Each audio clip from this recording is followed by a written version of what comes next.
کہتے ضرور ہیں لیکن دل میں کچھ اور بسا ہوا ہے، دماغ میں کچھ اور بسا ہوا ہے، اور وجود کسی اور چیز کی گواہی دیتا ہوا نظر آتا ہے۔ ایک چپتا ہوا سوال میں آپ سے پوچھوں گا جس سے آپ خود محسوس کر سکیں گے کہ میں اپنے دعوے میں کتنا سچا ہوں۔ آج ہماری قوم کا مرد ہو یا عورت، بچہ ہو یا بوڑھا، جوان ہو یا کوئی بھی ہو، کسی سے اگر پوچھیں کہ ذرا ہمیں انگریزی مہینوں کے نام بتاؤ، بچہ، بوڑھا، جوان، مرد، عورت، سب کے سب جنوری سے لے کر دسمبر تک کے سارے نام گنا دیں گے، لیکن جو قوم نبی کا کلمہ پڑھتی ہے اس قوم کو اسلامی 12 مہینوں کے نام بھی نہیں معلوم۔ اگر میں اس وقت اتنے بڑے مجمع سے سوال کروں کہ آپ میں سے کتنے لوگ اسلامی 12 مہینوں کے نام جانتے ہیں، تو شاید میں سمجھتا ہوں کہ بہت ساروں کو شرمندگی کا سامنا کرنا پڑے۔ کس حد تک دل و دماغ کے اوپر انگریزی چھائی ہوئی ہے اور انگریز چھائے ہوئے ہیں کہ جس قرآن مقدس میں اللہ عز و جل نے 12 مہینوں کے حوالے سے فرمایا اور ان 12 مہینوں کے نام پیغمبر رحمت صلی اللہ تعالی علیہ وسلم کے دور پاک میں رکھے گئے، ان 12 مہینوں کے نام بھی آج مسلمانوں کو نہیں معلوم۔ آپ جانتے ہیں یہ 12 مہینے اللہ عز و جل نے کب سے مقرر فرمائے؟ تو قرآن کہتا ہے ان عدت الشہور عند اللہ 12 شہرا فی کتاب اللہ یوم خلق السماوات والارض منہا 4 حرم ذالک الدین القیم فلا تظلموا فیہن انفسکم۔ بے شک مہینوں کا گنتی کے اعتبار سے مہینے 12 ہیں، اور یہ 12 مہینے اللہ عز و جل نے اس وقت سے مقرر فرمائے ہیں جب سے اللہ عز و جل نے زمین و آسمان کو پیدا فرمایا۔ اب ان مہینوں میں اللہ عز و جل نے 4 مہینوں کی الگ سے فضیلت بیان فرمائی۔ ہر مہینے سملر نہیں، ہر مہینے اکول نہیں۔ قرآن مقدس میں رب قدیر نے فرمایا فیہا 4 حرم، ان 12 مہینوں میں 4 مہینے حرمت والے ہیں۔ اب حرمت والے ان مہینوں کے اندر بندہ نیکی کرے گا تو زیادہ ثواب پائے گا، اور گناہ کرے گا تو عام مہینوں کے مقابلے میں اسے زیادہ گناہ کی سزا دی جائے گی۔ اور قرآن کے اس انداز پر میں قربان کہ ان مہینوں میں کرنے کا ذکر نہیں کہ یہ کرو وہ کرو، بلکہ اس کے احترام کو ملحوظ رکھنے کا حکم ہے۔ قرآن کہتا ہے فَلَا تَظْلِمُوا فِيهِنَّ أَنفُسَكُمْ، ان حرمت والے مہینوں میں اپنی جان پر ظلم نہ کرو، یعنی گناہ نہ کرو۔ میں آپ سے پوچھنا چاہتا ہوں کتنے لوگ ہیں جنہوں نے ماہ رجب کا چاند دیکھ کر ماہ رجب کے احترام میں گناہ کرنا چھوڑا ہو؟ کتنے لوگ ایسے ہیں جنہوں نے ماہ رجب کا چاند دیکھنے کے بعد ماہ رجب کی حرمت کا لحاظ رکھتے ہوئے تلاوت قرآن مقدس شروع کر دیا ہو، نماز کی پابندی شروع کر دی ہو، گناہوں سے بچنے کا جذبہ اپنے اندر پیدا کیا ہو؟ بندہ جانتا ہی نہیں، بس وہ سمجھتا ہے روز سورج نکلتا ہے، روز غروب ہوتا ہے، روز دن آتے ہیں، روز چلے جاتے ہیں، مہینے آتے ہیں چلے جاتے ہیں۔ نہیں، ہر مہینے اکول نہیں ہے، ہر دن برابر نہیں ہے۔ ہر دن نکلنے والا سورج اسی طریقے سے صرف روشنی ہی نہیں بکھیرتا، بلکہ کچھ مہینے ایسے ہیں، کچھ دن ایسے ہیں جس میں صرف سورج روشنی ہی نہیں بکھیرتا، بلکہ روشنی کے ساتھ ساتھ قلب کو بھی منور کرتا ہے، دل کو بھی منور کرتا ہے، دماغ کو بھی منور کرتا ہے، اور ساتھ ہی ساتھ بہت ساری برکتوں کو اپنے دامن میں لیے ہوئے آتا ہے۔ میرے پیارے آقا صلی اللہ تعالی علیہ وسلم کے پیارے دیوانوں، ہم اور آپ اس وقت سلطان الہند عطا رسول خواجہ معین الدین چشتی رحمت اللہ تعالی علیہ کے جبار رحمت شاپور میں بیٹھ کر کے خواجہ صاحب کا ذکر بھی کر رہے ہیں اور چھٹی شب بھی منانے کا شرف حاصل کر رہے ہیں۔ آپ ذرا اندازہ لگائیے، جس خواجہ غریب نواز رحمت اللہ تعالی علیہ کی بارگاہ میں ہم خراج عقیدت پیش کرنے کے لیے بیٹھے ہوئے ہیں، ان کے حوالے سے حضرت قطب الدین بختیار کاکی رحمت اللہ تعالی علیہ کیا ارشاد فرماتے ہیں؟ اللہ اکبر۔ حضرت قطب الدین بختیار کاکی رحمت اللہ تعالی علیہ فرماتے ہیں، پیر کے روز میں نے اپنے مرشد کی قدم بوسی کی اور اس کے بعد نشست میں بیٹھ گیا، تو نشست کے اندر خواجہ صاحب نے جو فرمایا وہ یہ تھا کہ بندہ اگر خدا سے قریب ہونا چاہتا ہے تو نماز سے زیادہ خدا سے قریب کرنے والی کوئی چیز میں نے نہیں دیکھی۔ نماز ایک امانت ہے، نماز ایک راز ہے۔ خواجہ صاحب کے اس جملے کو میں نے پڑھا تو میرے رونگٹے کھڑے ہو گئے۔ فرماتے ہیں نماز ایک راز ہے جو بندے اور خدا کے درمیان ہے۔ آپ اندازہ تو لگائیں وہ کیسا راز ہے۔ ہم اپنے راز کی بات اپنے رب سے کر رہے ہیں اور مولا اپنی کرم کی بارشیں ہم پر فرما رہا ہے۔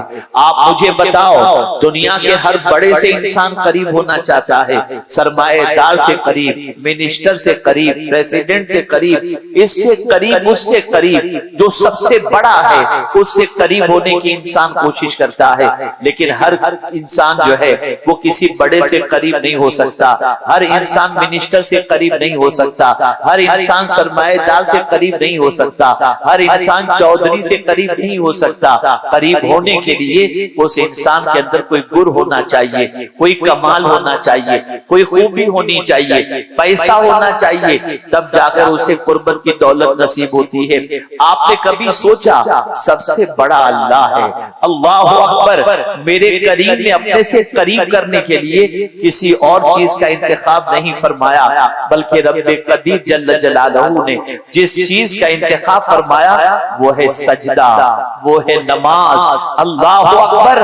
ہم دیکھتے ہیں کہ ولیوں کے یہاں کرامت نظر آتی ہے۔ خواجہ صاحب بناس ساگر کو ایک پیالے کے اندر لیتے ہوئے دکھائی دیتے ہیں، اونٹ کو ہو دیتے ہیں تو زمین اونٹ کو پکڑتی ہوئی نظر آتی ہے، اونٹ بیٹھے نظر آتے ہیں۔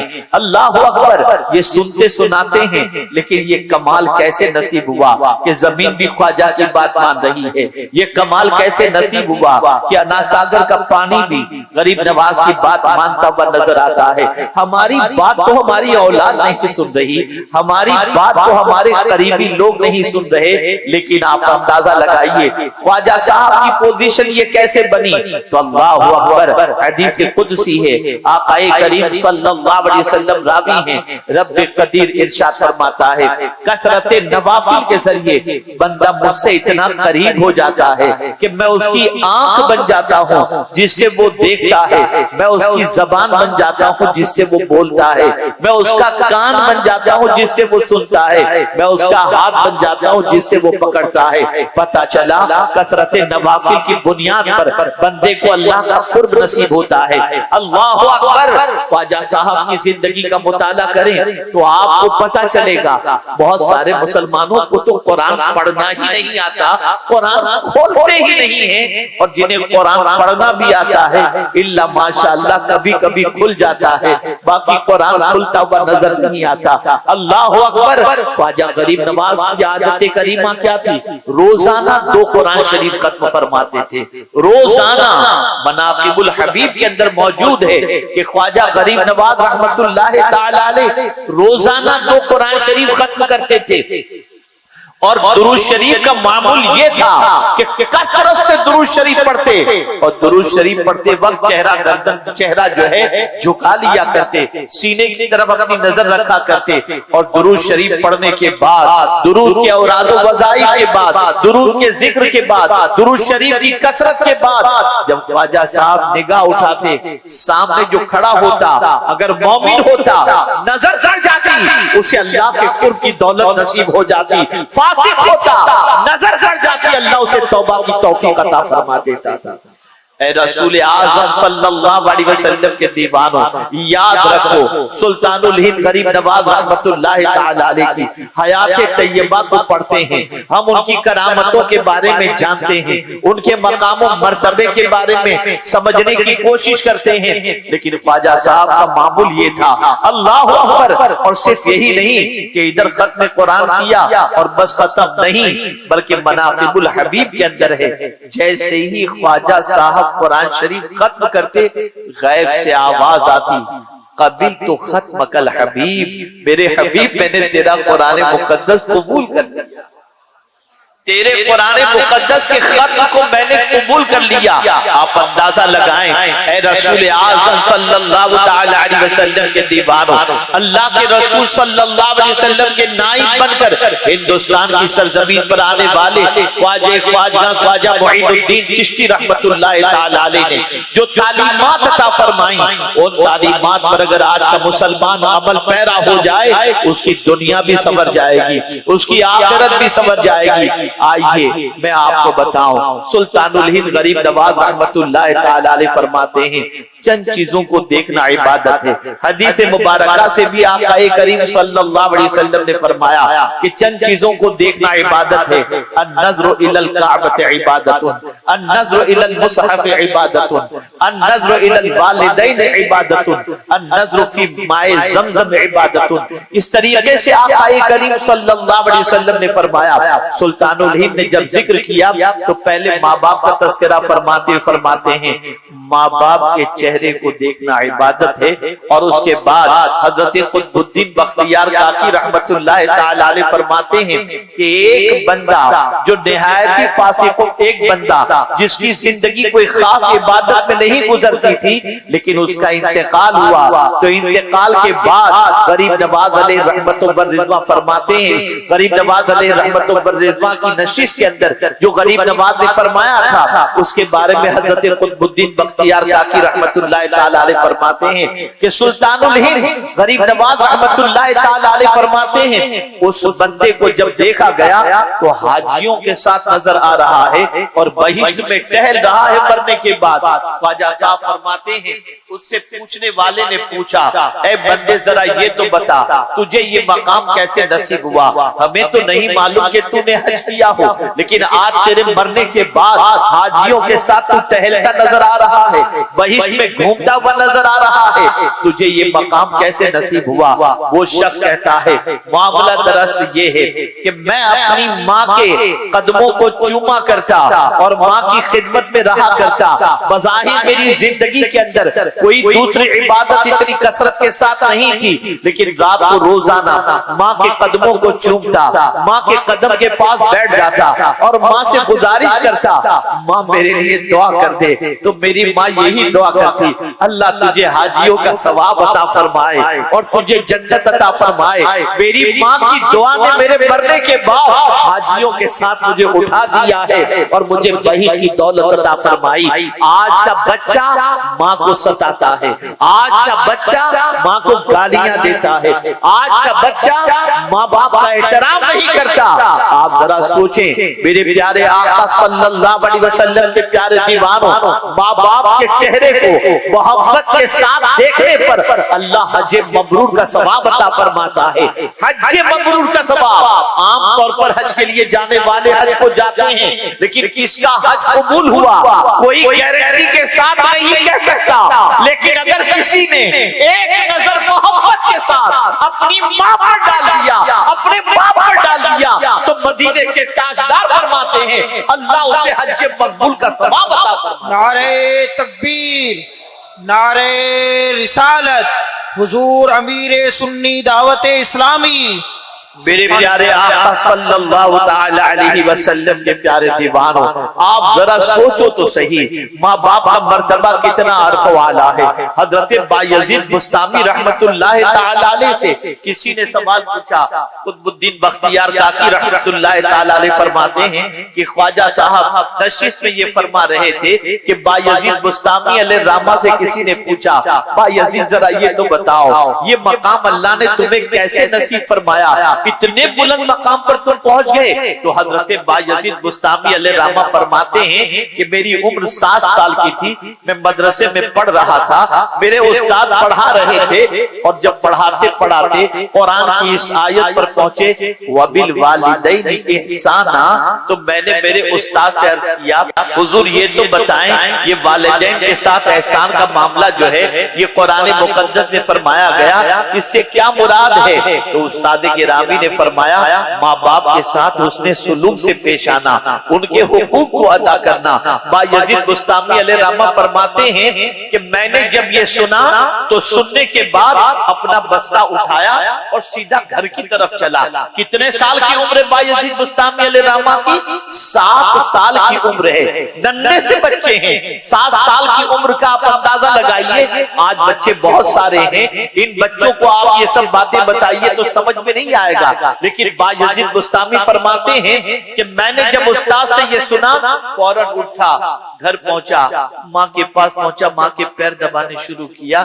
ماں نے کہا بیٹے کیا بات ہے، تم آج مدرسے سے جلدی آ گئے، کیا وجہ بنی کہ آج تم جلدی سے آ گئے، کیا سبق سنا دیے؟ استاد نے چھٹی دے دی۔ عرض کرتے ہیں ماں بس معاملہ صرف اتنا سا ہے کہ میں اپنے استاد کے پاس بیٹھا ہوا تھا اور استاد نے وَبِالْوَالِدَيْنِ إِحْسَانًا کی آیت تلاوت فرمائی، میں نے ان سے پوچھا کہ ماں باپ کے ساتھ یہ حسن سلوک کا حکم ہے، کیا آپ اس سلسلے میں ارشاد فرماتے ہیں؟